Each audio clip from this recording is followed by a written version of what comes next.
Siempre cae la moneda al mismo lado, pero voy. Saludos, buenas noches y bienvenidos al programa de esta noche de miércoles, un programa con una estructura distinta a la habitual, ya que en este caso no vamos a tener entrevista personal, pero sí nos vamos a centrar, pues en lo que es uno de los acontecimientos del año a nivel cultural y social en la capital asturiana. Hablamos, cómo no, de una nueva edición de los premios Princesa, a la espera de que mañana, pues lleguen a Oviedo la familia real, en este caso, quien acapara, pues todas las portadas, todos los flashes y todas las fotos de los móviles y vídeos. Es, sin duda, la reina de Hollywood, Meryl Streep, que ensombrece en buena medida al resto de premiados, si bien, como saben, todos son importantes. Agenda apretada, la de hoy, de Meryl Streep, un equipo de esta casa, prácticamente ha vivido pegado a ella, y a continuación vamos con el trabajo que han realizado a lo largo de esta jornada. Prepárate, Oviedo, ahí voy. Nos encontramos en la Fábrica de la Vega después del encuentro que ha tenido la Premio Princesa de las Artes Meryl Streep con el alumnado y profesorado de secundaria, bachillerato y formación profesional. Un encuentro que se producía después de ese esperado saludo oficial en el Hotel de la Reconquista. Pero no es la única premiada que ya se encuentra en la capital asturiana, sino que han sido ya otros galardonados los que han ido pasando por el Hotel de la Reconquista a lo largo de estos días. Y es que Oviedo durante estos días es la capital mundial de la cultura globalizada. Los premiados ya están llegando a la capital asturiana. Primero fueron los científicos. Después el japonés Murakami. Más tarde Meryl Streep con su llegada oficiosa. Y su llegada oficial, ya que las divas como los magos nunca llegan pronto ni tarde, sino en el momento preciso.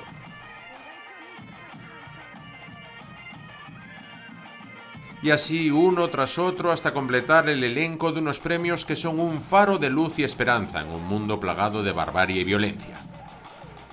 Pero vayamos por partes. ¿Quién es la más conocida? Meryl Streep. ¿A quién adora el pueblo? A Meryl Streep. Nada, sí, venimos desde Albacete y sobre todo pues supone mucha ilusión. El viaje merece la pena pues porque nos gusta mucho el cine, nos encantan sus películas y ya desde pequeñita pues me ha gustado ver el cine, ver todas las películas de ella, entonces verla pues supone una ilusión muy grande, un sueño hecho realidad. Sí, exactamente. Sí, para mí también, es un sueño hecho realidad. Es una mujer increíble que creo que, excepto Katharine Hepburn, ninguna le iguala en estatuillas y se le ha reconocido a lo largo de su carrera todos sus méritos y verla aquí para nosotros es, como ella ha dicho, un sueño hecho realidad. Vengo desde Extremadura hoy solo exclusivamente para poder verla un poquito, que es lo que hemos podido verla. Queríamos una foto, un autógrafo, pero bueno, nos hemos quedado un poco tristones, pero somos súper fans y la admiramos un montón y es una oportunidad que esté aquí en España y poder verla así un poquito, aunque sea de cerca, pues felices. A ver, como nosotros dos venimos con carteles, sí que nos ha visto porque los hemos levantado y sí que ha mirado para nosotros porque además le ha hecho un gesto a otra de las que estaba ahí, nos ha saludado y bien, pero bueno, nos hemos quedado un poco en plan, hubiese sido mejor tener una foto o una firma y tal, pero bueno, ha sido muy cercana y nos ha gustado igual la experiencia y nos lo hemos pasado bien. Sí, bueno, al final llevamos aquí, por ejemplo, a esta chica que no la conocíamos de nada, pues ahora estamos todos juntos y nada, está guay para conocer a más gente que nos guste lo mismo y está guay la experiencia. Yo vengo de Candás, vine a ver a Meryl, vine a las 8 de la mañana y nada, bueno, me encantó verla, se me caían hasta las lágrimas, así que además Memorias de África es mi peli favorita. Y nada, encantada de haberla visto. He venido a ver a Meryl Streep, estoy aquí desde las 10 de la mañana, porque me hacía mucha ilusión verla, porque no pude acceder a coger una entrada para esta tarde, porque en 5 minutos se bloqueó la red y no hubo manera. Entonces he venido por lo menos para verla, aunque me da mucha pena que no se pueda acercar a sus fans y nos pueda saludar. Es la tristeza que tengo, pero la he visto estupenda. Mi ídola, hija, mi ídola. Sí. Mi ídola, he visto 500 veces Memorias de África, 500 veces. Los puentes de Madison, si quieres te la puedo hasta contar. Y la que trabaja con Julia Roberts, es buenísima, es buenísima. Sí. Bueno, ya se le ve aquí. la gracia que tiene bailando ahí con la gaita y muy bien, nos encanta. Qué apuro. Nada, hija, ¿qué vamos a contar? Y encima Asturias, que está tan guapo hoy, para toda esta gente, estupendo.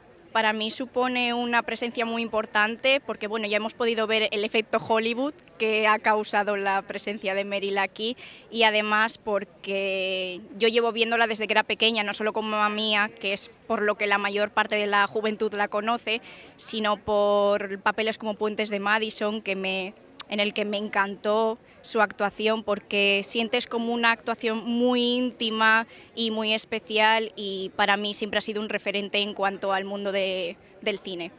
Pero hay más de premios, premiados y actividades.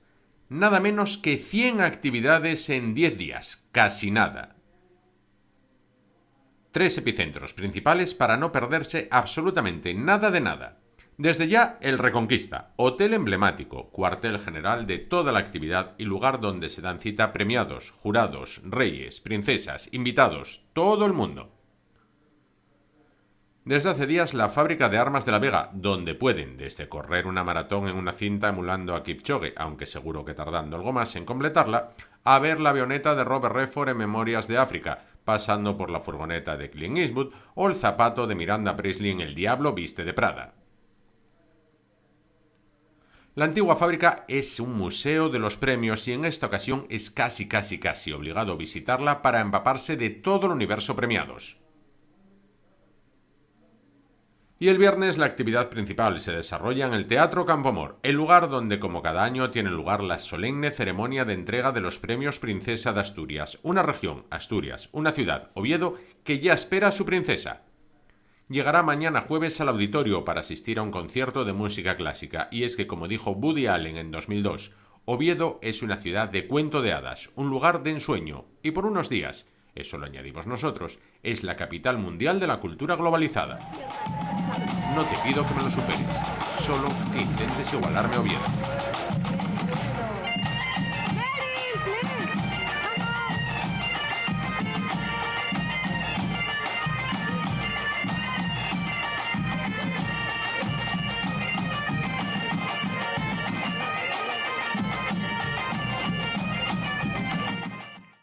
Mamma mia, here I go again. My man, how can I resist you? Mamma mia, that's the show again. My man, just so much I missed you.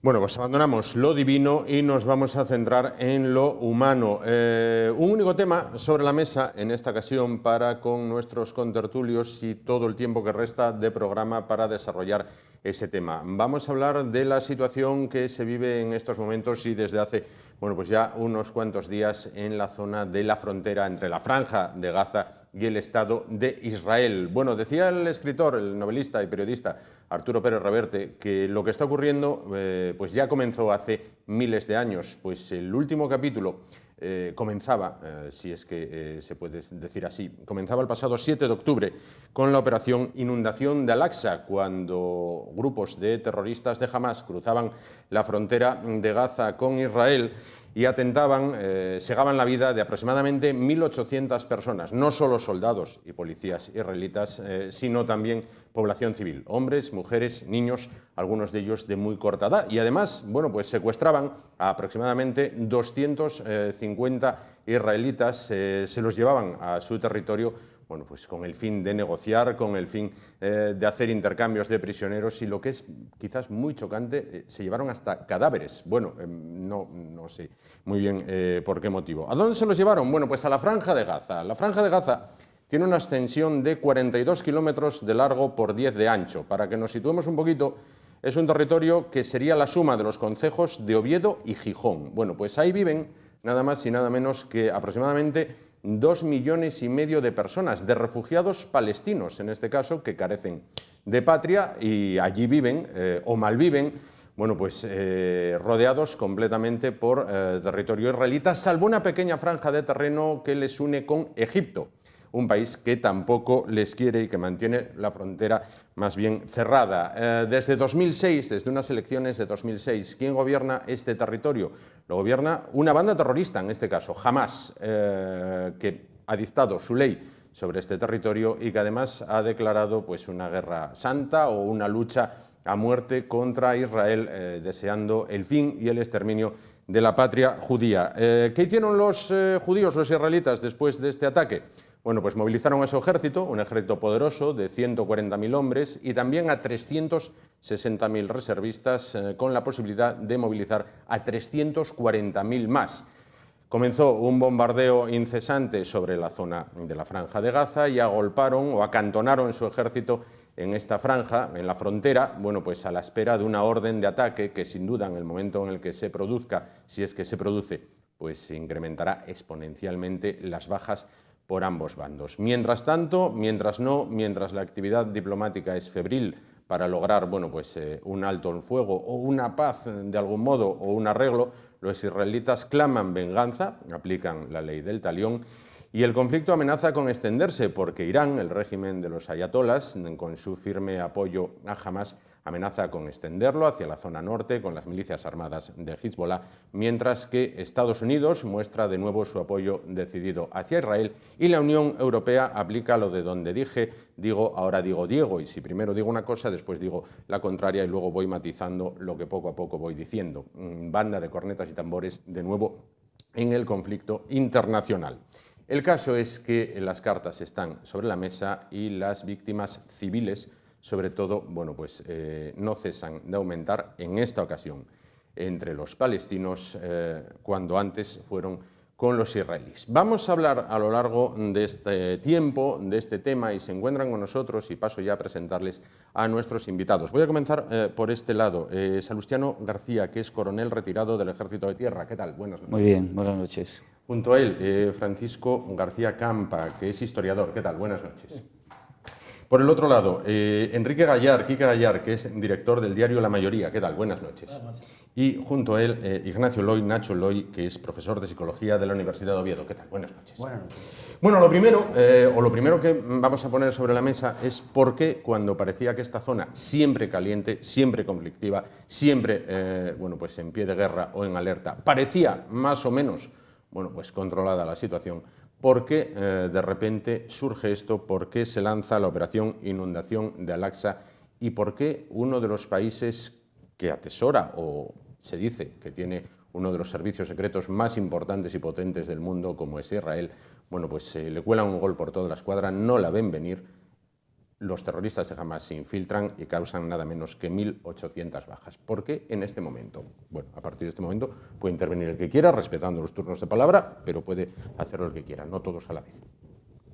Esa es la pregunta de máxima complejidad, el analizar los factores de por qué en un conflicto ya larvado decenas de años, incluso podíamos analizarlo desde el punto de vista histórico, por qué se reaviva en un momento dado. Entonces, el análisis de ese por qué, buscando los factores, habría que ver a quién beneficia. Una vez buscado los beneficiados, ¿de qué tres cosas para mí? Primero, coloca de pronto el conflicto en la opinión pública internacional, con un salto cualitativo, con una acción de guerra, con una definición puramente terrorista, pero acción de guerra, sitúa el conflicto a la cabecera del interés mundial. Se hace en un momento de debilidad del gobierno israelí, debilidad gubernamental por tensiones internas muy intensas que llegaron a producir últimamente en las diferentes alas que hay de poder grandes dificultades de definición de la estrategia de defensa. Y por último, aquí se ha producido que se ha desdibujado absolutamente la posición de la Autoridad Nacional Palestina y ha saltado a primera línea Hamás. Entonces, esos tres factores nos pueden orientar un poco hacia qué actores externos les puede interesar este escenario nuevo. y ahí cada uno puede sacar sus conclusiones. Pueden intervenir en cualquier momento, si les rogaría intervenciones Se puede breves. pensar en países árabes del entorno, más implicado en la estructura viva de Hamás es Irán, eso está absolutamente comprobado, y quizás en esa órbita de internacional, de presencia y de definición de esas teocracias que hay en la zona que pretenden imponer su condición de poder y de autoridad, pues les pueda interesar avivar este avispero que desgraciadamente para la población civil vemos que es una auténtica crueldad crónica. Pueden intervenir en cualquier momento, cualquiera de los tres. Comentar un poco también que claro, hay un debate, como señalas tú, de quiénes son los beneficiarios, pero yo creo que hay un perjudicado clarísimo con esta situación que es Estados Unidos, ¿no? Creo que no les interesaba para nada que se abriese este frente en Oriente Medio, cuando ellos están concentrados con el tema de Ucrania, debilitar a Rusia, evitar ciertas coaliciones de cara al futuro que se puedan consolidar con los BRICS, todas estas historias. Y claro, también estaban viendo que el tema de Ucrania pues que no está saliendo bien a la OTAN. Están metiendo dinero, metiendo gente, metiendo muertos, y no acaba de haber un resultado decisivo, ¿no? en esta zona, se cronifica. Entonces yo creo que un rasgo de esta historia es que Estados Unidos le ha salido muy mal la jugada. Y yo pongo el ejemplo de, como a veces cuando tienes un perro de presa tipo pitbull o algo de eso, ¿no? Y entonces tú lo tienes en la finca y el pitbull se te escapa por el barrio y monta la de Dios, ¿no? Entonces yo creo que ahí es Israel está en este momento comportándose como ese pitbull. A Estados Unidos se le escapó el pitbull de la finca, y yo creo que Israel está actuando en este momento, creo, tiene contradicciones en su forma de actuar, y me parece a mí que no tiene muy claro, o sea, les han cogido por sorpresa y está cometiendo, yo creo que están cometiendo errores de comunicación, errores políticos, errores militares, están alimentando un tema de rechazo social internacional hacia su posición y tal. Entonces, bueno, creo que es una situación muy complicada para ellos. Nacho, San Francisco. ¿Puedo ir yo un poco para completar la información o darle otra visión? La víctima o la causa de este ataque, estoy completando un poco lo que dijo Salustiano, es Hamás, su competencia contra la autoridad palestina por el protagonismo en toda la zona de Palestina, porque hay que recordar que hubo una guerra civil en el 2008 entre ellos, 2007 y 2008, una guerra civil entre palestinos, en Gaza se quedó Hamás, y Hamás perdió casi toda su, digamos, contribución económica por parte de Arabia Saudí, por parte de los países árabes, y empezó a ser financiada por Irán, y exactamente entrenada por las milicias Al-Qunt de Irán, igual que Hezbollah, igual que los grupos proxys Houthis y más sitios, ¿no? Tenemos ese elemento esencial.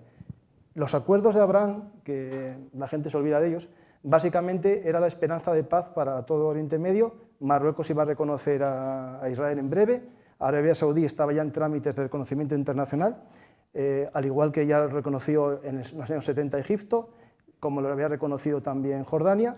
Los países del entorno estaban unidos para intentar una paz que solo hay un país que no le interesa, que es Irán, y sus proxys, que son Hezbollah y Hamás. Eso es el objetivo, un ataque justo en los momentos en los que todo el mundo esperaba una paz. La autoridad palestina lo tenía claro. Y hablando un poco de Ucrania, bueno, los enfoques se pueden hacer distintos también, es decir, no sé quién está perdiendo más en Ucrania, si el segundo ejército del mundo, que hizo 600 días de guerra en Ucrania por vencer a un país 4 veces más pequeño, con un ejército que era el 25 del mundo, y no es capaz de vencerles. Esta semana en Avdiivka perdieron 100 blindados, se calculan más de 1000 hombres en una ofensiva rusa, y justo coincide todo en esta semana en la que Israel es atacada por un grupo terrorista y hace una respuesta. Es decir, lo que no puedo entender es que digamos que Israel es un pitbull, que se le abre la jaula, ¿no? Es que le sacaron los ojos. Es decir, si hacemos un un ranking, ¿no?, de ataques terroristas en razón a su población, murieron 2.000 en el 11S, en un país de 330 millones. Hablamos de 1.800 muertos en un país de 8. Eso correspondería a unos 50.000, 60.000 muertos en Estados Unidos, si hiciésemos el mismo ranking del 11S. Por lo tanto, hay que entender que Israel va a tener su guerra al terror. Es decir, esto hay que entenderlo, que no estamos hablando de palestinos, estamos hablando de Hamás, un grupo yihadista, integrista islámico, que quiere un califato. No estamos hablando de la OLP, no estamos hablando del Fatah, que son laicos, estamos hablando de un grupo terrorista yihadista que quiere la yihad global, quiere ser el impulsor de ese movimiento. De hecho, lo que pidió estos días fue la yihad a todos los movimientos islamistas del mundo. Irán también lo vino a decir, una yihad global, indiferentemente entre sunís y chiitas. Por lo tanto, es un poco más complejo que decir que es un pitbull que le sueltan de la jaula. Es decir, es muy complejo. El problema aquí es que van a morir civiles, van a morir niños, en una guerra que se podía haber evitado si jamás no mata a 1.800 personas un día. Creo es decir, que eso que es importante, eso que parece que se olvida. Creo que queda Nacho en este caso. Yo creo que partir del ataque del otro día de Hamás es descontextualizar completamente el conflicto. El conflicto se inicia cuando las potencias emergentes después de la Segunda Guerra Mundial le regalan al sionismo un territorio que no era de ellos, donde vivía gente que a partir de ese momento empezó a ser completamente desplazada de su propio territorio y en la que millones de israelíes de todo el mundo, es decir, de personas de creencias judías, van a desplazarse a vivir allí con el apoyo de esas potencias emergentes después de la Segunda Guerra Mundial y con un acuerdo que establecía unos límites territoriales que fueron completamente sobrepasados por la política de Israel de anexionarse más territorio del que estaba establecido en su momento. El acuerdo, además, establecía la creación de dos estados, un estado palestino y un estado israelí. Esto no se respetó en ningún momento y la realidad es una pérdida de territorio constante desde 1947 hasta nuestros días. En el origen del conflicto está la geopolítica mundial, por supuesto. Es un Estado alimentado artificialmente por armamento, tecnología y por la política internacional de Estados Unidos, la potencia que en estos momentos está perdiendo la hegemonía y que no habría sobrevivido si no fuera por el apoyo constante de Estados Unidos. Entonces es un conflicto alimentado y exacerbado constantemente por parte de una ilegitimidad de origen que es la de Israel invadiendo un territorio que no le corresponde, incumpliendo todas las resoluciones de la ONU al respecto. Y la situación, porque sería muy prolijo dar todos los detalles, pero la situación tiene una serie de hitos en esta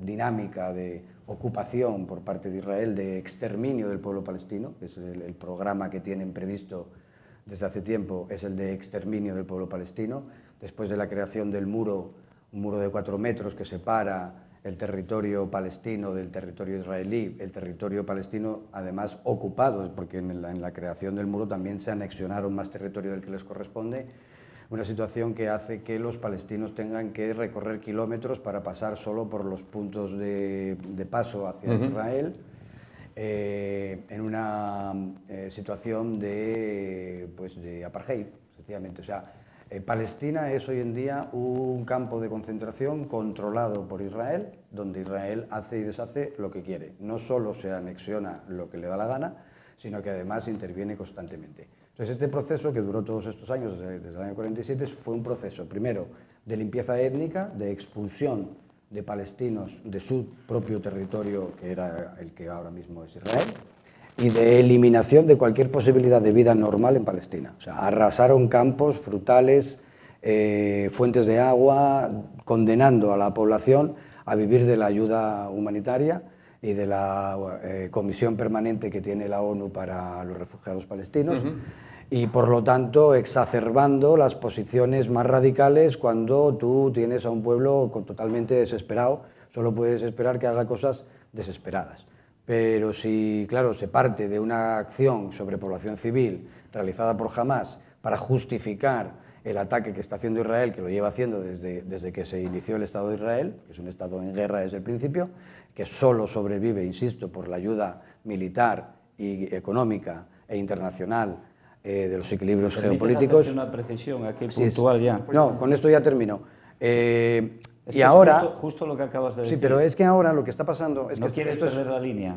No, solo quiero terminar... Es que vamos a dejar que acabe el argumento y después voy a decir unas cosas. Solo quiero concluir con esto. Sí. O sea, esto forma parte de la geopolítica mundial, porque el control de Oriente Medio por parte de Estados Unidos depende del mantenimiento de un Estado alimentado artificialmente en medio del enemigo, entre comillas, por así decir, para poder mantener allí su presencia y su influencia. Y ahora que está cambiando la política internacional y hay una potencia emergente, todos los lugares de conflicto tienen que verse a la luz de esa situación. Quería intervenir sobre esto. Quería hacerte una precisión, justo cuando estabas diciendo que Israel ataca. O sea, cuando se proclamó el Estado de Israel en 1948, Israel fue invadido por 6 países árabes. Efectivamente. O sea, la guerra no la inició Israel. O sea, quiere decir, nada más ser proclamado el Estado de Israel, con resolución de Naciones Unidas, yo quiero hacerte esta precisión, porque según has hecho tú según expresas y utilizas una terminología que es contundente en los términos que usas y que son, yo creo que discutibles, porque si hablas de apartheid, yo me tengo que ir a la definición de apartheid y tengo que encontrar un Estado, como fue en Sudáfrica, por ejemplo, en que unos determinados ciudadanos de color no tenían derecho a nada. El 25% de la población de Israel es no judía. Efectivamente. Es que no se puede decir eso. Sí. O sea, tú puedes decir que se ha actuado de forma contundente en momentos dados, que no se han respetado resoluciones puntuales de Naciones Unidas, que es cierto, que ha habido una apropiación de territorios, no respetando lo administrativamente y jurídicamente previsto. Puedes decir eso, yo esto lo acepto y podemos ir caso por caso, pero tú hablas en términos generales y cuando se habla de una generalización hay que ir a la definición de esa generalización. O sea, apartheid no existe. Genocidio tampoco, porque un genocidio, si tiene un objetivo, es acabar con una población. La población palestina, entre comillas, que había en 1948 era 1,5 millones. Ahora hay 7 millones. O sea, se ha multiplicado por 6 casi. En Gaza 100.000 y hay bueno, en Gaza, o sea, quiero decir, tampoco se puede utilizar el término. Es que yo escucho y veo que en estos temas, como en otros muchos de geopolítica, hay lo que se llama posiciones alineadas.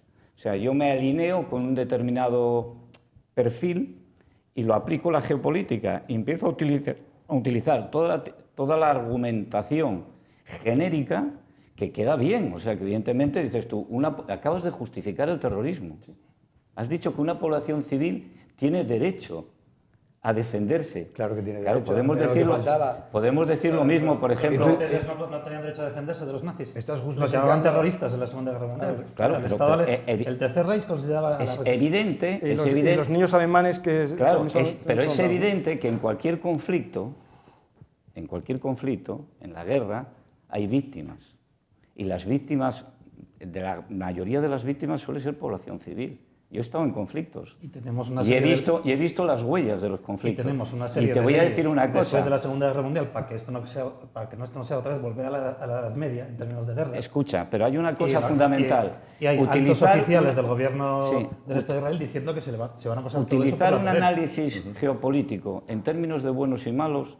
Yo, desde mi punto de vista, me permito un consejo, no es aconsejable. Pero llamar terrorista a los que interesa y no llamar terrorista a los que no interesa, tampoco es aconsejable. La acción de guerra que hubo el día 7, hace 10 días, fue una acción de guerra con utilización de medios y materiales que buscaban fundamentalmente el terror. ¿Cómo se busca el terror? Tú puedes bombardear, evidentemente, y consigues también efectos de terror sobre la población. Eso se puede calificar como una acción terrorista, un bombardeo, evidentemente. pero entrar a sangre y fuego sobre población civil vulnerable que no forma parte de un bando armado, eso es cargarse absolutamente cualquier derecho de la guerra que se pueda aplicar. Entonces, eso se puede calificar como acción terrorista. Entonces, lo que está haciendo Israel ahora mismo en territorio palestino es acción terrorista. ¿Perdón? Lo que está haciendo Israel sobre territorio palestino es acción terrorista. No Entrar existe sobre el población... Estado palestino. Es que hablas El Estado de Israel sobre territorio palestino. No existe. Vale, entonces como no existe el hospital que arrasaron ayer, eso no es una acción terrorista. Eso, las noticias, La acción de Israel sobre territorio de Gaza son acciones terroristas si son sobre población civil. La acción, estamos en un conflicto, en una guerra. Sí. Y hay una acción inicial que provoca una intensificación, que es la del día 7-8. El día Bueno, 7. hombre, es que... Bien, entonces ahí hay un efecto respuesta. Ese efecto respuesta por parte de Israel ha sido, de momento, una movilización de las fuerzas de defensa israelí en varios frentes, situándolas, que de momento no han intervenido, digamos, comunidades en masa, y lo que hay son acciones aéreas, y están siendo acciones puntuales.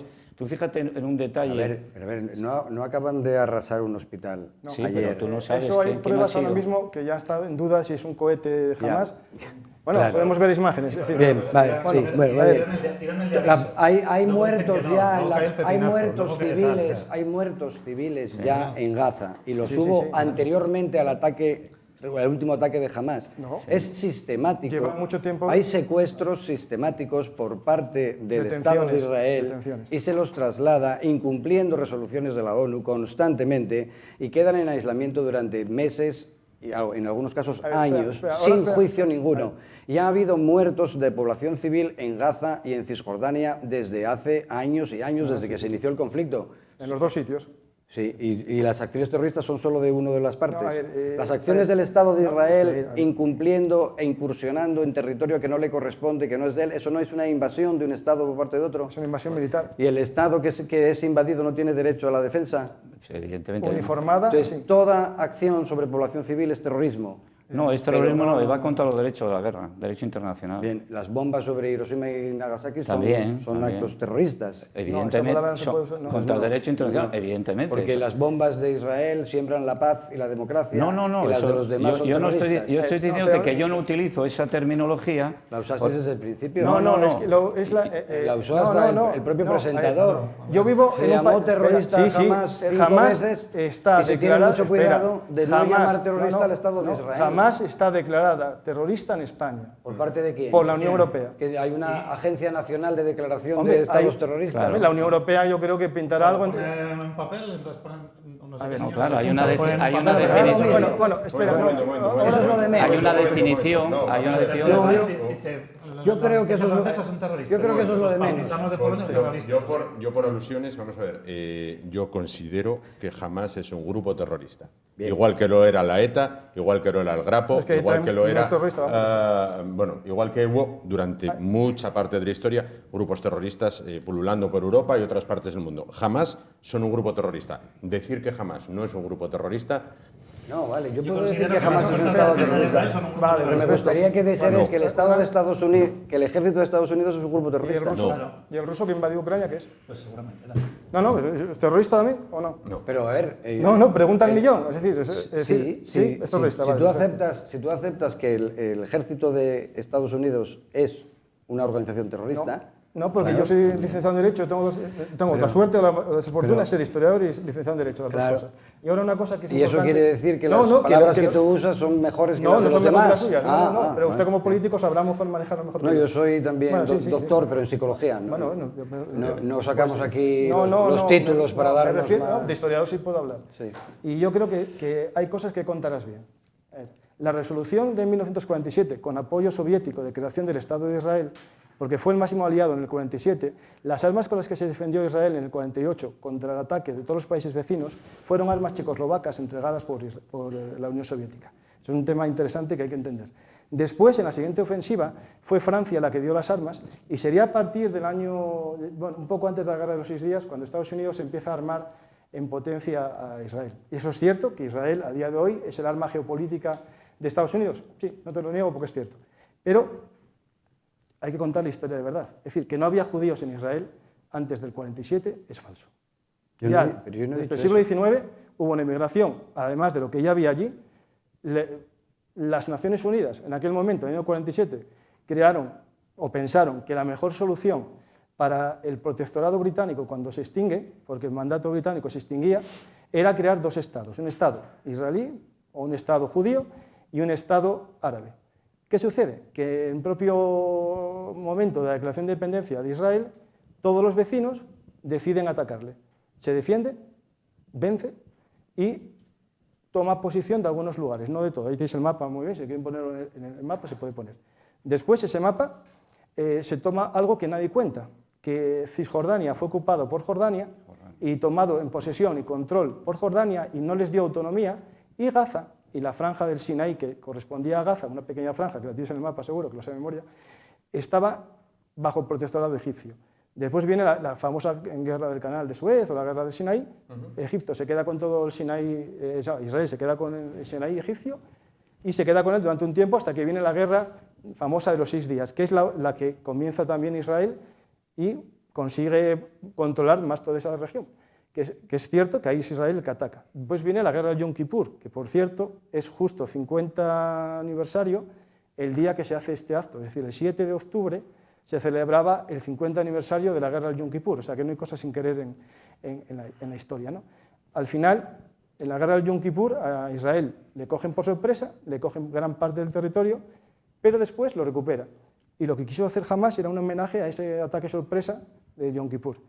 Decir y simplificar que uno es muy bueno y otro es muy malo, cuando en esa zona del mundo todos se odian, porque por desgracia ahí se odian todos, y lo que hacemos a veces es sembrar más el odio, explicando de una forma muy simplista las cosas, decir buenos y malos, terroristas y malvados, no sé qué, es más complejo. Es decir, hay que entender que ahí hay gente que quiere vivir en paz y gente que no quiere vivir la paz porque es un negocio, ¿no?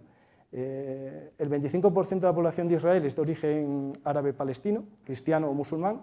Hay muchos drusos que están integrados en la sociedad, tienen partido político en el Parlamento, tienen policías, militares. Es verdad que los árabes no hacen servicio militar obligatorio, pero pueden ser miembros del ejército, los drusos también. En la policía son gran parte de los policías, por cierto. Y después, en Cisjordania, bueno, tiene un crecimiento económico por la paz un poco superior, bastante superior a Gaza, y el problema que tenía en Gaza es que ya no podía justificar internamente por qué Cisjordania, que está creciendo económicamente, y Gaza, bajo el control de Hamás, no crecía. Y eso hay que entender las dinámicas internas, ya que nos hablamos de geopolítica, también hay que hablar de dinámicas internas. Gaza no justificaba jamás su gobierno, llevaba desde el 2006 sin convocar elecciones, porque no hay elecciones, es decir, ganó, y decimos que ganó elecciones, pero sigue sin convocar elecciones desde el 2006, es decir, lleva bastantes años con solo haber ganado unas elecciones. Es cierto que ganaría, porque lo tiene controlado, pero el hecho de que se lleve mal con Israel, que eso, bueno, eso es cierto, Israel se merece muchas cosas, no convierte a alguien en bueno, es decir, que jamás odia a Israel no le convierte en bueno, jamás es a día de hoy ya, por sus actos, para muchos países árabes es lo más parecido al ISIS que hay. Porque, vamos a ver, pero es que yo creo que nadie aquí quiso hacer un análisis en términos de buenos y malos. Precisamente es exactamente lo contrario. Hay una opinión pública generalizada, favorable en cierto sentido a Israel, si se ve el conflicto desde el ataque del otro día de Hamás, que es lo que yo dije desde el principio, que eso es descontextualizarlo. Y luego se pone, supuestamente me estás contestando como que yo intenté simplificar las explicarle cosas. El contexto también, mi bien. visión no es exactamente Correcto. como la tuya, es un no poco es más exactamente la distinta. misma, pero tú lo que no puedes decir es voy a explicarlo yo bien porque hay que explicarlo bien, porque los demás lo explican mal. No, es que son visiones diferentes, partiendo de valoraciones diferentes. Bien, yo creo que hasta ahí podemos estar de acuerdo. Y que el conflicto en origen proviene de la violación de los acuerdos internacionales por parte de Israel. Si no se reconoce esto, es muy difícil que nos podamos poner de acuerdo ya en nada. Y a partir de ahí, lo que hay es una situación, técnicamente, de control de la población palestina, muy especialmente en la Franja de Gaza, que no puede vivir por sus propios medios debido a la ocupación de Israel, que está, no solo se ha anexionado territorio que no le corresponde, sino que en el territorio que le corresponde, está metiendo colonos constantemente, instigando constantemente las pocas posibilidades de vida que tiene el pueblo palestino. Y el hostigador en esa situación de inicio, y quien tiene la deslegitimación internacional y legal de inicio, es Israel, y hay que entender esto. Pero como es nuestro aliado, y aquí lo único que recibimos es propaganda de parte, con respecto a la guerra de Ucrania y con respecto a lo demás, pues entonces se producen cosas tan curiosas como que no se deje intervenir a un parlamentario europeo porque lleva un pañuelo palestino, que es el colmo ya de, no sé, de la represión y de no poder ni siquiera expresarse. Y el otro día le hicieron quitar una bandera en otro organismo internacional, una bandera de Palestina. Es que no vamos a poder llevar banderas de Palestina para mostrar nuestra solidaridad con el pueblo palestino.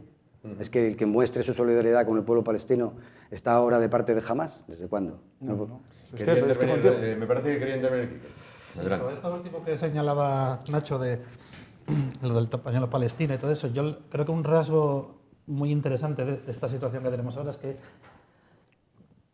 yo creo que el sionismo y el imperialismo está perdiendo pluma con este asunto. O sea, comunicativamente estamos viendo, yo creo que esfuerzos muy torpes por blanquear, digamos, el carácter opresor del sionismo en Israel, sobre los palestinos. Estamos viendo pues eso, todo el show de ayer de lo del pepinazo en el hospital. Eso fue un show que, por eso yo digo también que posiblemente haya bastante caos entre el aparato político y el aparato militar en Israel, porque ahí lo que estás viendo, a medida que van pasando los acontecimientos, hay orden y contraorden. Entonces, tira el pepino de aviso, el que tira uno pequeño para avisar de cómo que la gente se marche. Y matan a dos. Sí. Pero bueno, en los términos que trabaja esta gente es aceptable. Sí. Luego tiran el grande y se sí. monta la que se monta. Y ahí en ese momento yo creo que ahí tiene pinta que entran en pánico. Porque ahí de repente tiene toda la pinta que alguien se da cuenta de que acaban de hacer una barbaridad que les va a costar la guerra de opinión pública en este asunto, que la están perdiendo en este momento. Y se inventan toda la farándula del tema del cohete y no sé qué, y genera una teoría de la conspiración para que, bueno, la gente no sabe y tal. Cuando tú ves el único vídeo verificable sobre el bombardeo ese, que es el que están tomando desde una valla, y ese claramente es una bomba de estas JDAM de la fabricación americana, eso es Israel, eso no es un cohete. ¿Perdón? Es una JDAM de estas que le ponen el kit este para que golpee. ¿Dónde has visto tú eso? No, si lo ves por el sonido. Por el sonido.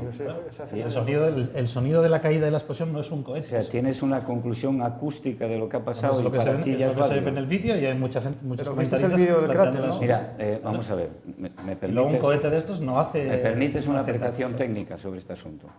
Todos los misiles que salen de las fuerzas armadas israelíes son misiles guiados. Los misiles guiados llevan unos componentes que su trayectoria se maneja desde un puesto de mando integrado que está actuando con esos fuegos aéreos.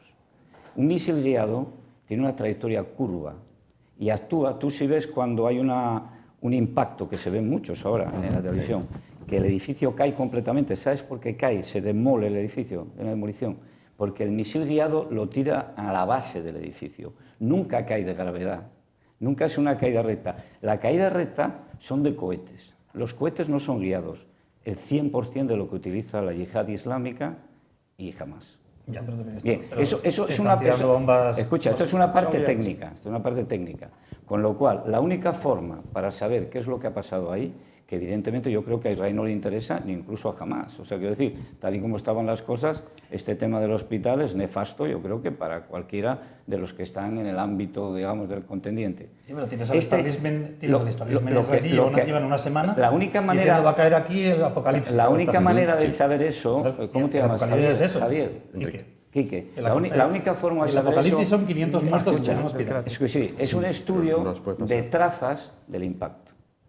Un estudio de trazas, con lo cual con las trazas se ve el explosivo y entonces se ve si puede pertenecer a uno u otro. Pero en principio, por los datos que está dando, no se conectan con la realidad del uso armado de los proyectiles. Y más allá de los datos técnicos que vimos en el programa anterior, en el programa explicando yo un poco, si veis las imágenes, es cierto que en el vídeo se ve caer en forma de cohete, es decir, cae así.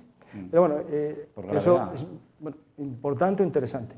Pero lo importante es el cráter que hace ese proyectil al caer en el parking del hospital. No cayó en el hospital, los vídeos que hay es en unos vehículos que daña 5 vehículos y los de al lado están sin quemar. Si estamos hablando de una JDAM, pongamos una de 250 kilos de explosivos, haría un cráter. Y no hay ninguna imagen en ese parking con cráter. El único cráter que hay es un impacto poco más de una granada de mortero, unos 20 centímetros de profundidad, que eso no lo hace una JDAM. Si es una JDAM que no explota, quedaría allí.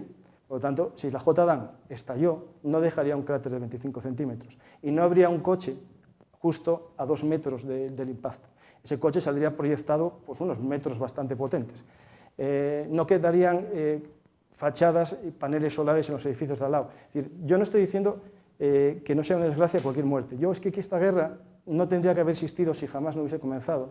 Y lo que tendríamos que todos luchar es porque pudiesen vivir juntos los dos países, no favorecer ni la violencia de unos ni la violencia de otros. Cuando hablabas del apartheid, 25.000 trabajadores salían todos los días de Gaza a trabajar en Israel y 500.000 salen todos los días de Cisjordania a trabajar a Israel. Era mejor eso, es decir, a lo mejor lo que nos tendríamos que todos fomentar es eso, es decir, fomentar que no hubiese violencia por un lado para que la gente tuviese movimiento y después ya vendría el Estado. Yo creo que el Estado palestino tiene que existir porque la historia es lo que mandó la resolución del 47, y estoy contigo, tiene que existir el Estado, pero también el de Israel, los dos. Vamos a introducir una variable más porque si nos centramos en las cuestiones técnicas acerca de las bombas, bueno, pues el común de los mortales tampoco nos enteraríamos, ¿no?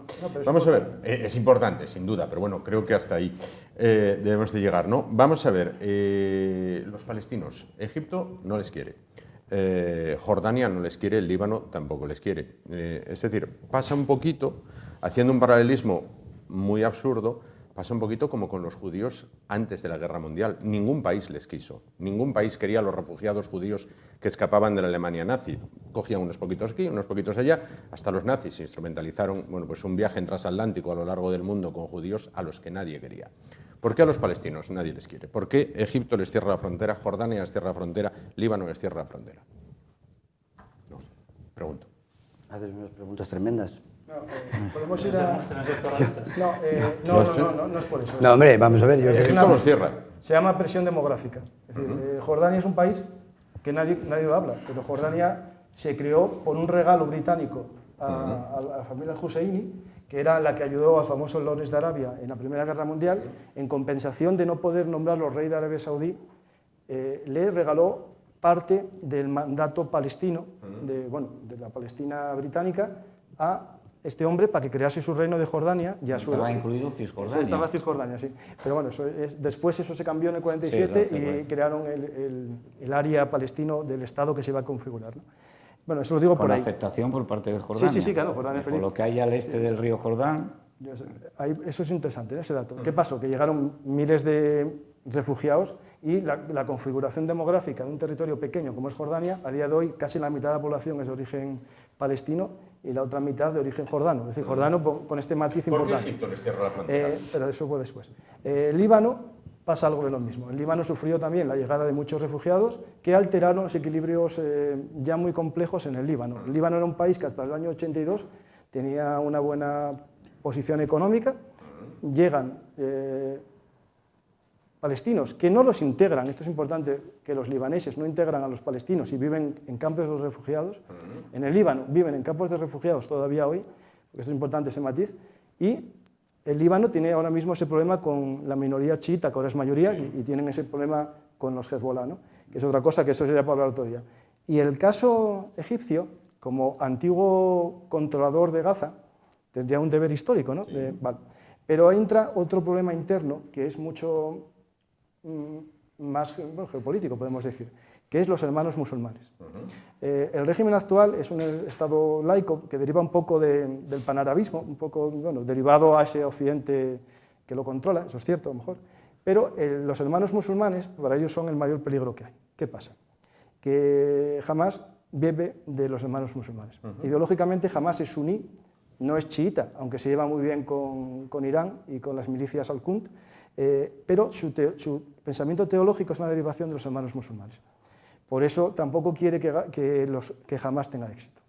Y por eso las fronteras no se abren, hay complicaciones de ese tipo. Es decir, hay que entender los escasos equilibrios en los países árabes, no son monolíticos, tienen problemas internos y cualquier variación o cambio de presión puede afectar a esos países. Lo digo desde ese punto de vista.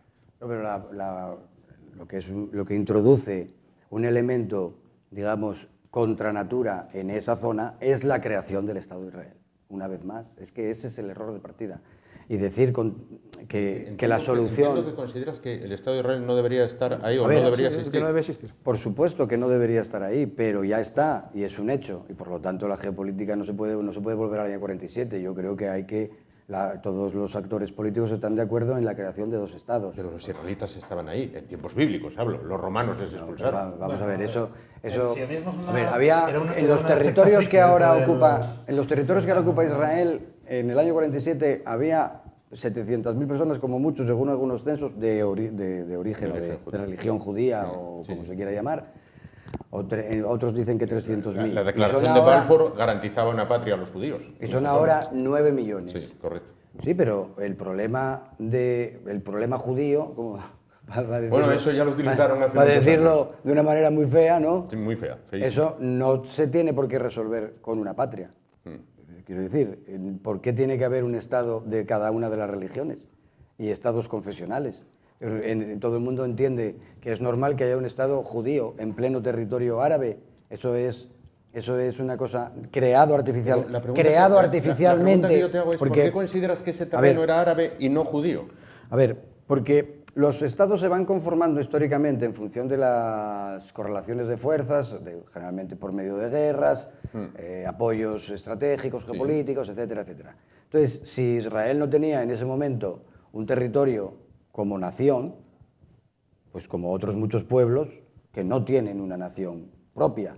Allí había una serie de estados y en esos estados pueden vivir judíos, musulmanes, cristianos, porque esa es una zona donde convivieron desde siempre todas esas religiones en la medida, bueno, desde siempre no, porque claro, unas son anteriores a otras. Malvivieron. Ven a convivir cuando no existe no puede convivir. Malvivieron. Una vez que se crea el Estado de Israel, empieza el conflicto. Efectivamente, primero son invadidos por los países de su alrededor y después toda la política desde mi punto de vista, de arrinconamiento, de impedir el desarrollo del pueblo palestino, de poner las condiciones más difíciles para que pueda haber un Estado palestino, de recortarles territorios, posibilidades económicas, etcétera, lleva a una situación de refugiados.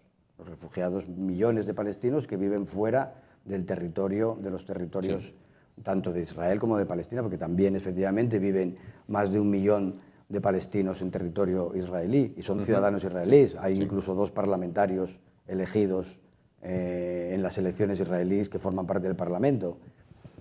Esa situación de refugiados, lo que crea a los estados de alrededor es que nadie los quiere. Ni siquiera Europa, que presume de defender las leyes internacionales, ha aceptado los refugiados generados en los últimos conflictos en Siria y ha pagado a Turquía para que los retuviera allí y ha hecho unas cosas que son completamente ilegales. Son violaciones del derecho internacional, porque hay obligación de acoger a las personas que huyen de sus territorios por guerras o por situaciones de injusticia social o política, por lo tanto deberían acogérseles. Pero una vez que estamos en esta situación, pues nadie los quiere acoger, claro. Lo mismo que está pasando, por ejemplo, con la población saharaui, que España es legalmente la administradora, digamos, la antigua administradora. La potencia administradora, y está haciendo dejación también de sus funciones en ese territorio. Yo creo que una vez que no se resuelven los conflictos en su momento, lo que tenemos es un marrón y todo el mundo lo que quiere es deshacerse del marrón.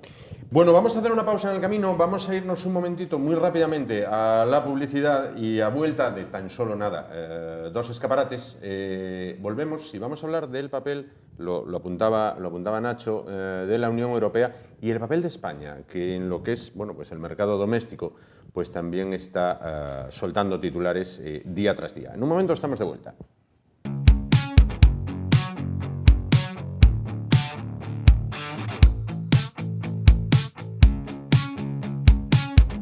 Bueno, continuamos. A vuelta de publicidad estamos hablando de la situación generada entre Israel y la zona de la Franja de Gaza dominada por la banda terrorista Hamás, en este caso, bueno, con ese conflicto que está teniendo lugar estos días. Antes de hablar del papel de la Unión Europea y del papel que está desarrollando España, quería intervenir Salustiano y después Quique. Salustiano.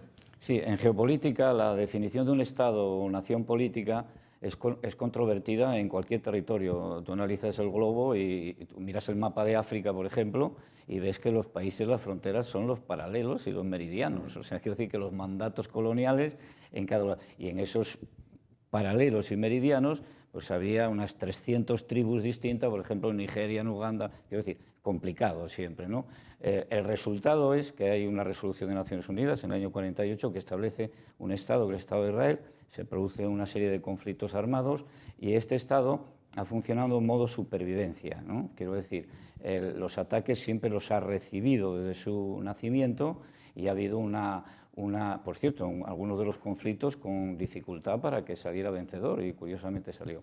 Entonces, en este aspecto hay que verlo desde el punto de vista de que es una zona compleja, conflictiva y de ahí se puede deducir que los derechos históricos también pueden entenderse como, no sé, los 3.300 años de la denominación de aquellos territorios como el pueblo de Israel y el pueblo de Judea, ¿no? O sea, quiero decir, ya se llamaba Israel en aquellos tiempos. Estamos hablando de 1000 años antes de nacer Cristo. O sea, quiero decir, que si podemos, aquí tenemos nacionalismos periféricos que encuentran la historia, las subnaciones, digamos, Matrix, 700 años y pico, y después te vas al hecho histórico y es una película bastante discutible, ¿no? O sea, que en esto forma parte de la geopolítica.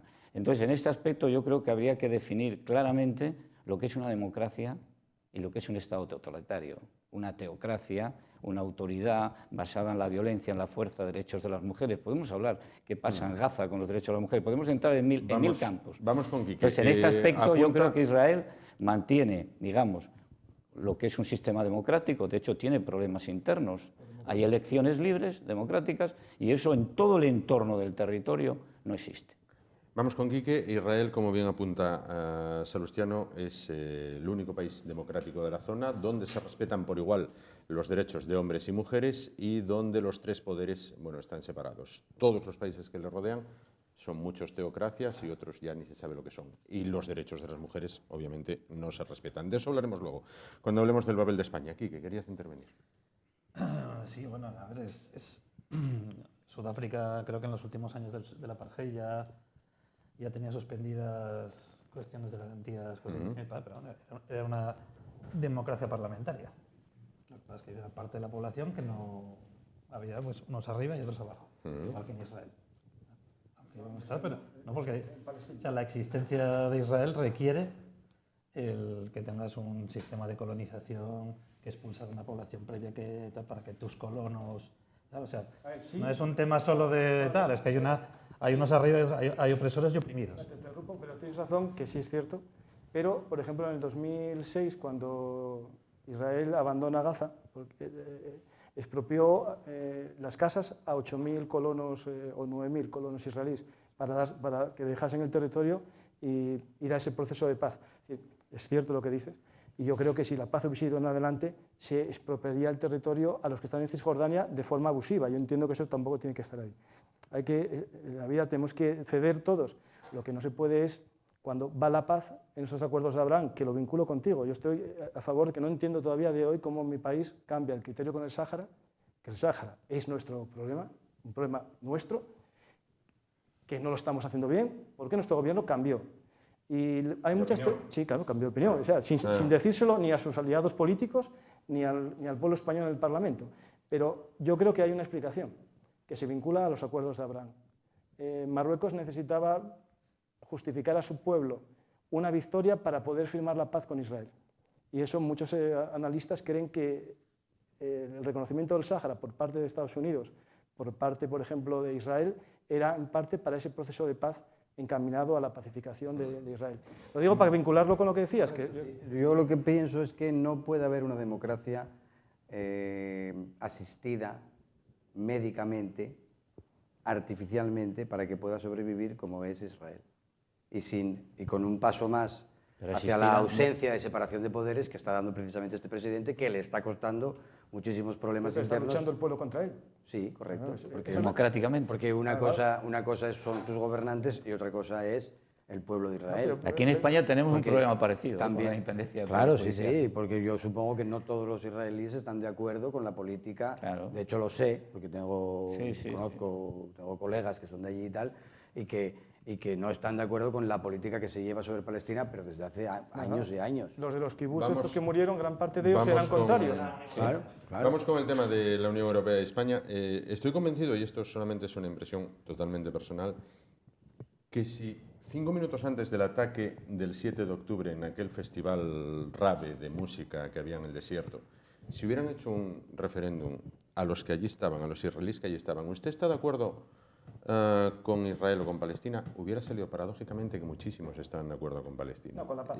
O con la paz. Y 5 minutos más tarde se los cargaron a todos. Es impresionante. Pero bueno, bien. Vamos con el papel de España. Entre los 250 aproximadamente muertos, hay 8 activistas pro-palestinos. Bien, vamos con el papel de España. Vamos a ver, históricamente, y aquí me corregirá Francisco, que para eso es historiador, si los datos son erróneos. Vamos a ver, el general Franco nunca quiso reconocer al Estado de Israel, nunca quiso entablar relaciones diplomáticas con el Estado de Israel. Eso es así. Franco nunca entabló relaciones diplomáticas con el Estado de Israel. España estableció relaciones con el Estado de Israel hace muy pocos años, si nos basamos en la historia. Después de los atentados del 7 de octubre, el gobierno, en funciones, en este caso, condenó dichos atentados, pero al ser un gobierno de coalición se produjeron disensiones, mientras que la parte socialista del gobierno lo condenó, la parte comunista, en este caso la parte de Podemos, Sumar y bueno, todo este comunista. Comunista bolivariano. Ultraizquierda, en este caso, bueno, pues no lo condenó, pidió y está pidiendo, veíamos antes en imágenes a la ministra Belarra, bueno, que se trate a Israel como criminal de guerra. Esto ha abierto un conflicto diplomático precisamente con Israel. La embajada de Israel ha emitido un comunicado duro que ha sido respondido por el ministro Álvarez y ha tenido que intervenir hasta el propio presidente del gobierno, Pedro Sánchez, bueno, pues para templar gaitas y tratar de navegar en este sentido. ¿Cómo explicamos el papel de España y por qué España, en este caso, mantiene esta dualidad y cómo puede ser esto? Solo por una cosa, cuando decías lo de Franco, es cierto que el franquismo no reconoce el Estado de Israel, pero tenía relaciones muy profundas con ellos. Es decir, es algo que no se sabe. Yo puedo tener una relación muy profunda con mi vecino, pero no lo reconozco. Sí, pero no, te explico. Por ejemplo, algo que el Servicio Secreto Español, la alta oficina del Estado Mayor, que era como se llamaba el CSIZ antiguamente, estaba entrenado por miembros del Mossad. Pero ¿por qué no se reconocía el Estado de Israel? Muy sencillo.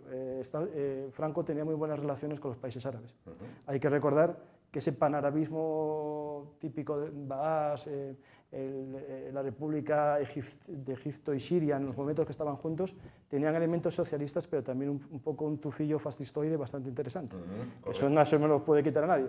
Y esa relación era buena. De hecho, por ejemplo, en la gran crisis del 73 en el mundo entero, que fue por culpa o consecuencia de la guerra de Yom Kippur, a España no le afectó porque los países árabes seguían vendiendo petróleo al franquismo. Correcto. Lo digo para que, bueno, que es interesante. Apunto también para más Inri, antes de dar el paso a los contertulios, hay 650 soldados españoles desplegados en la zona del Líbano como fuerza de interposición de paz, de los cuales pues uno se ve el telediario y prácticamente nada. Salen más. Se hicieron famosos hace unos años cuando Israel mató a 3 en un puesto. Se hicieron famosos, pero quiero decir, sin saber por qué ni por qué no. Han tenido más minutos de telediario cuando España gana un mundial, que enfocan cómo festejaron las tropas el mundial, el gol de Iniesta, que en este momento que están en una zona que está a esto de entrar en guerra. Se les está olvidando completamente. 650 soldados españoles que allí están. Los amores, filias y fobias de los estados son muy efímeros. Porque Aznar era muy amigo de Gaddafi en su última época, ¿no? Hizo alguna cosa. ¿Por qué sería? Hombre, pues digo yo por algún tipo de acuerdo relativo al gas, al petróleo o algo de esto. Correcto. Que interesaría al Estado. Pues como hombre de Estado que era, pues después resultó ser el demonio y un gran terrorista que había que matar en la calle. Así está Libia hoy en día. Así está Libia a día de hoy. Bien, pues bien. Así está. Coincido plenamente con Yo creo que Europa no existe como unidad de decisión internacional. Hace mucho tiempo que no tienen una política exterior propia, porque no pueden imponerse sobre los equilibrios de cada uno de los estados, y entonces tienen que andar haciendo siempre unos malabares pues un poco extraños para una unidad supuestamente política como debería ser esta. Pero en política internacional seguramente es donde más se nota, porque las alianzas y las contraalianzas de los países pues son contradictorias entre sí. Hay países que son dependientes del gas argelino y otros que son dependientes. Entonces, claro, ahí se está viendo estos días también de una forma muy clara, y entonces hay que compaginar pues el sometimiento de la política exterior europea a los intereses de Estados Unidos desde la Segunda Guerra Mundial y los intereses de cada uno de los países miembros en su geopolítica, que está determinada a su vez en gran medida por las cuestiones de comercio de fuentes de energía las diferencias primarias de opinión en el seno del gobierno español? Digo para los cuatro, ¿eh? Sí. Hombre, yo es que creo que estamos en un momento en el que en general no se puede opinar de manera divergente. O sea, todos los debates se polarizan y tienes que estar a favor o en contra. Y si estás en contra de la política exterior en general que viene manteniendo Israel, con los matices que se quiera, pero yo en general pienso que Israel es el responsable de la situación de desesperación a la que lleva a la población palestina, y una situación de desesperación es la que justifica actos desesperados y tremendos y horribles como los que se cometieron el otro día, y que la solución debe ser la creación, el respeto mutuo, la primacía de las resoluciones de la ONU, y que sea la ONU quien dirija ese proceso. Pero la ONU auspició la creación de un Estado israelí. La ONU en ese momento, en un momento cuando había unas potencias mundiales que ya no son las potencias mundiales, es que estamos viviendo un momento de cambio. Estamos viviendo un momento de cambio que se está dando en una situación de guerra mundial, aunque no la queramos ver, los primeros episodios ya están en marcha y son estos. Esto no es una cosa que diga yo, lo dicen muchos observadores políticos y tal. Y la situación en concreto interna del gobierno español hace que cosas que son muy obvias, algunas como las que acabo de decir yo, si las dice un miembro del gobierno, pues son un poco extrañas. Pues yo pienso... No las dijeron así tampoco. Sí. Con respecto... No las dijeron con tus palabras, dijeron otras bueno, palabras hombre, también. pero la posición... No es lo mismo decir genocidio, la posición estamos será con la causa parecido. palestina cuando están matando gente ese mismo momento. Es decir, hay cosas que hay que tener hay un orden ahí en las hay cosas. momentos, pero lo que está haciendo Israel es el genocidio del pueblo palestino. Yo si quieres lo digo de esa forma. Una vez dicho eso, dejadme que diga una cosa que a lo mejor os gusta, que es hay que una me cosa parece... que es la banalización del mal, ¿no? Es decir, Hannah Arendt, una famosa, israelita, del individualismo. Sí, bueno, sí, vale, sí, pero israelita, y tenía esa banalización del mal, que es cuando decimos que todo es, lo potenciamos mucho, ¿no? Es decir, todo el mundo es, genocida, todo el mundo es fascista, todo el mundo es, no sé, lo que sea. No, todo el mundo no. Bueno, el que no es como... otros, es decir, bueno... El genocidio implica desaparición de millones de personas, no crecimiento de población. Que yo creo que debería haber una separación entre funciones institucionales de gobierno y funciones de dirección de la organización.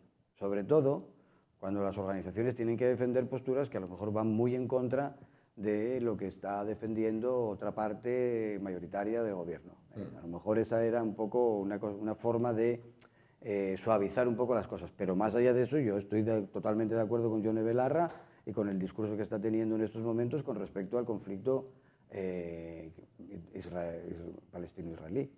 Yo añado algo más que más que de gobierno y de coordinación, de dirección, como de los acuerdos que tienen, lo que tendría que tener un país o un Estado es política de Estado. Es decir, algo que fuese superior a los partidos políticos que haya en cada momento. Es decir, yo creo que eso sería lo que diferencia a un Estado serio a un Estado que cambia por cada gobierno, ¿no? Es decir, yo creo que una nación, España o Francia, lo que sea, tiene que tener políticas de Estado, que son superiores a los políticos temporales. Es decir, yo creo que para mí sería más importante que cómo se coordina una coalición o cómo cambiamos cromos opuestos en una coalición, sea cual sea, me da igual una de un lado o de otra.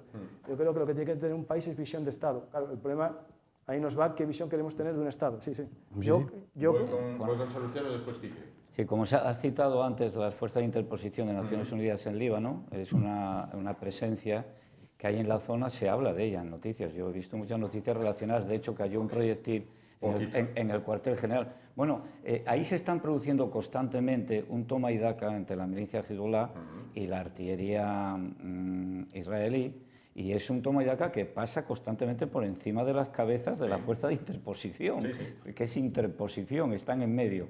Y los que murieron no fueron 3, fue un soldado que estaba en una garita de origen de un mortero israelí, pero lo gordo de la misión ahí fue un atentado de Hezbollah, que murieron 8 soldados, un atentado directo a un vehículo, un blindado en medio de ruedas. Ese fue directo. Eso fue valoración, la diplomacia. Acontecimientos diferentes. La diplomacia, no, sí. Pero es muy distinto un mortero que en fuego occidental se confunde y cae en una posición a poner una bomba al paso de un BMR. Es muy distinto. No, y murieron 7 paracaidistas. Pero eso vinieron heridos ¿Eso en dónde? En el Líbano. Eso fue en Líbano. En la misma misión. No, bueno, es por ponerlo en contexto. No, pero es importante. Tú dijiste 3, murió un soldado que estaba en una garita porque hubo un Pero no fue en el mismo acontecimiento. No, 2 distintos. No, uno fue por Israel y otro fue por Hezbollah. Y otro fue por Hezbollah. Bueno, se supone, porque fue un atentado terrorista, clarísimamente, sobre Naciones Unidas, y punto. Valoración de la diplomacia va unida directamente a una palabra, que es prudencia. O sea, todo lo contrario de lo que ha escenificado uno de nuestros ministros, en este caso Yone Belarra. La prudencia es fundamental en la diplomacia. O sea, y si tú formas parte de un gobierno, un órgano colegiado, tienes una responsabilidad de lealtad a donde estás y por lo que estás. Y si tú quieres actuar, porque ella está dando, la ministra de Asuntos Sociales, está dando rueda de prensa desde el despacho de su ministerio. Ni siquiera se va a su despacho en el partido o a un acto, meeting o algo que pueda ser un poco más disculpable, entre comillas. Eso es no estar en el juego, pero sí es estar en otro juego, que es la investidura. Ahora estamos en un proceso de investidura. Bueno, eso nos llevaría... No hay capacidad por parte del gobierno para generar tensión ahora con esto. Entonces van a aprovechar el momento, y es lo que está haciendo Yone Belarra, aprovechar el momento. Quique, el papel que está jugando en este caso el gobierno de España. Rapidísimamente, me parece muy bien lo que hizo Yone Belarra y creo que deberían hacerlo más. Eso por ahí, pero yo luego entonces tengo que haceros una pregunta. Pero para mí eso me parece que es un episodio, una anécdota menor. Lo que me parece realmente relevante de lo que está pasando en el establishment, ya no en España, sino europeo, a nivel político, es por qué von der Leyen tiene la posición que tiene. Sí. Y por qué otro representante, digamos, de alto nivel de la Unión Europea, además en estos asuntos, ¿no?, de política exterior y tal, que es Borrell, tiene la que está teniendo, ¿no? Como que está contemporizando, está matizando la posición. Y mi hipótesis en ese que va en línea de lo que dije antes, de que el pitbull se ha soltado y está fuera de control, es que se están adelantando de que quien cierre filas a nivel político con el Estado de Israel va a tener un coste político eso, va a perder pluma, porque va a haber movilizaciones, masacres, burradas, y quien cierre filas va a tener...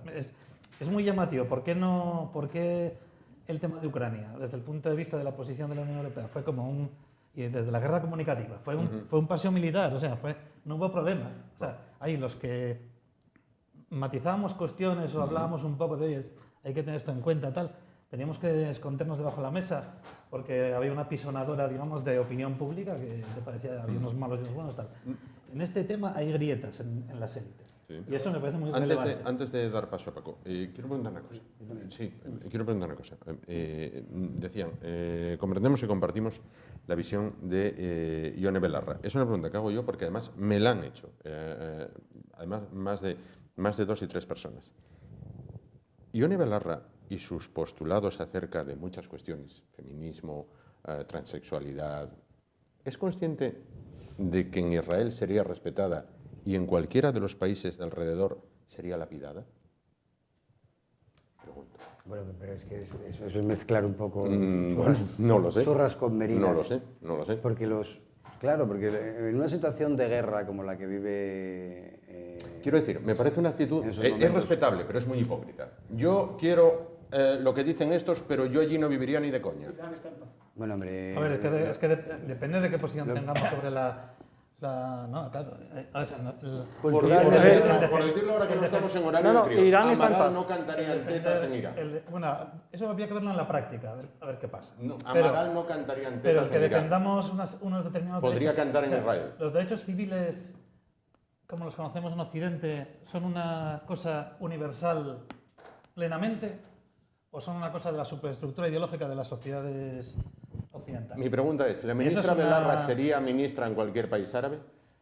No lo sé, yo creo que no. Creo que lo Pero sabes. Yo no creo, y luego además yo no creo que sea tan contradictorio como señala. Eso es una, o sea, ¿quién ve contradicciones en esto? ¿Quién tiene un planteamiento de Huntington de esto, de la lucha de civilizaciones? Y entonces como que hay unas civilizaciones más tarde, más iluminadas y unas más atrasadas pero lo que estamos hablando es la lucha. Esto es blanco y en botella. Es decir, cuando era la Guerra Fría, ¿no?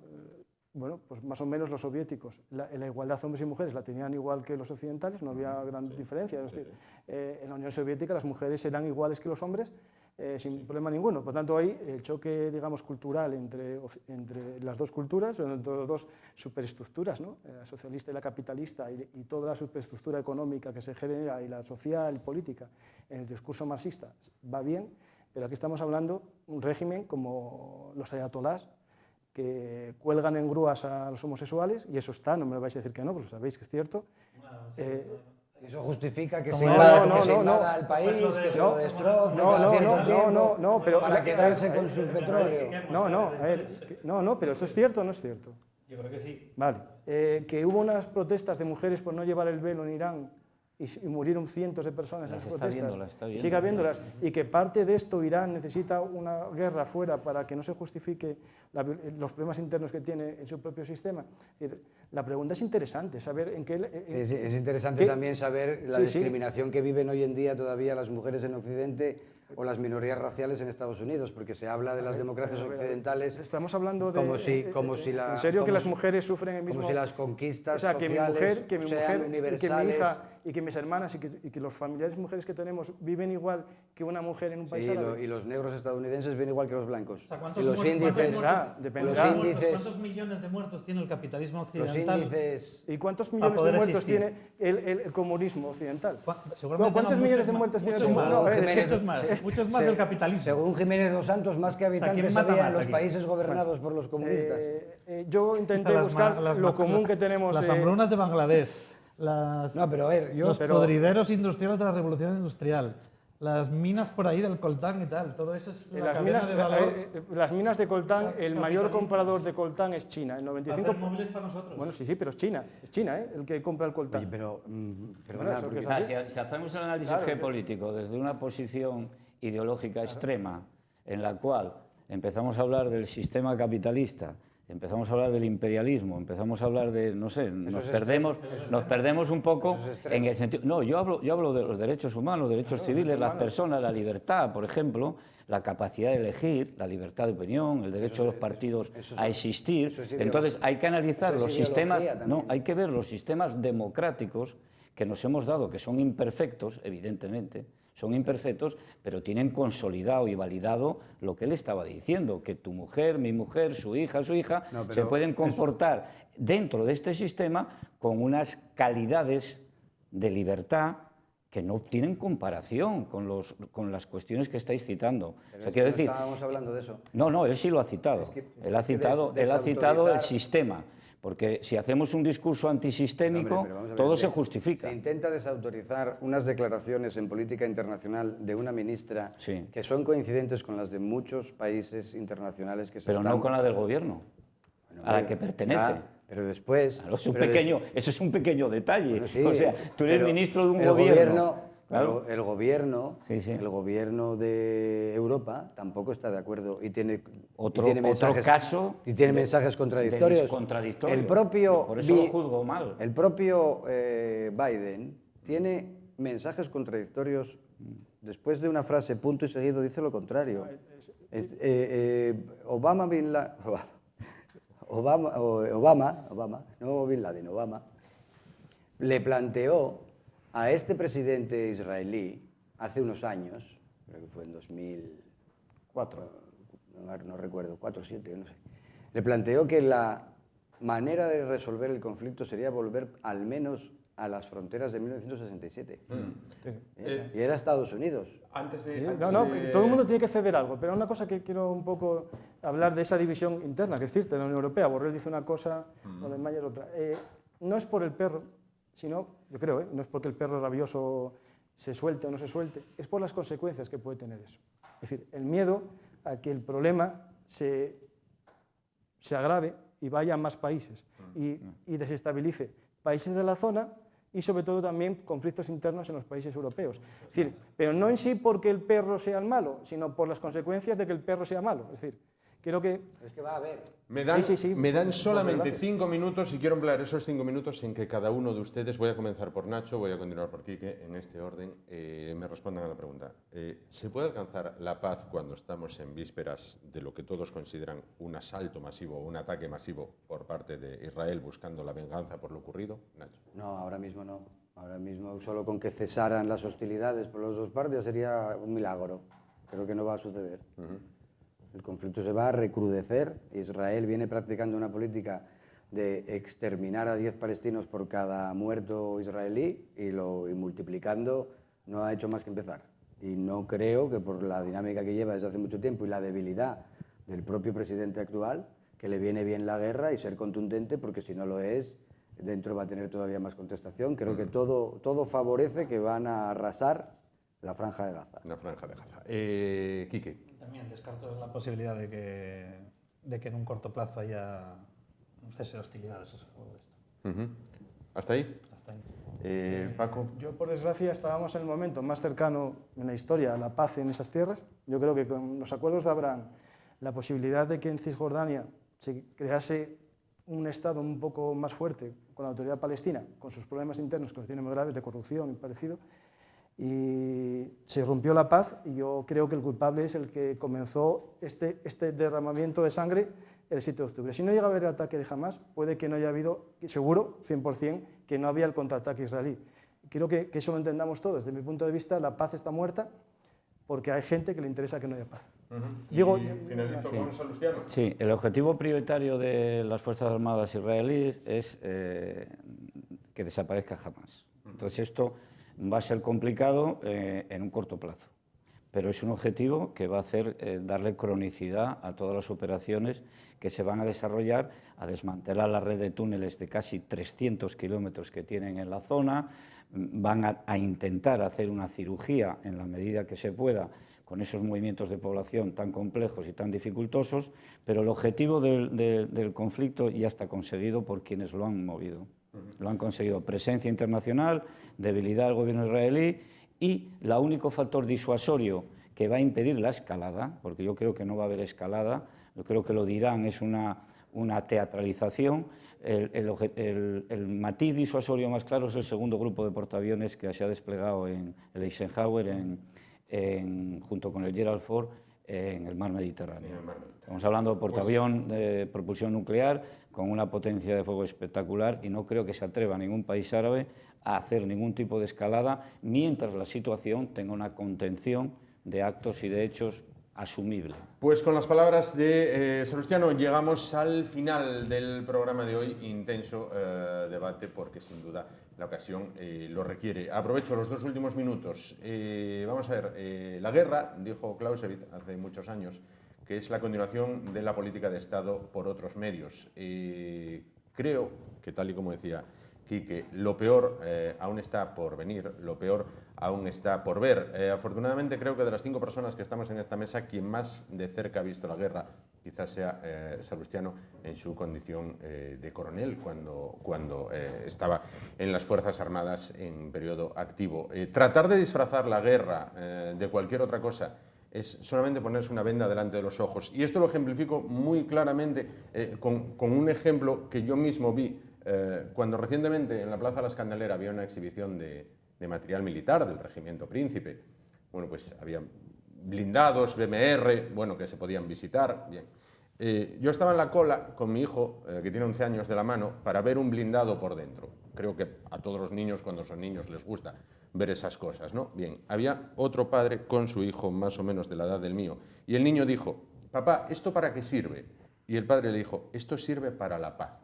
No, querido, eso no sirve para la paz, eso sirve para la guerra. Lo que se fabrica en Trubia da puestos de trabajo, crea empleos, crea riqueza, crea población en la zona.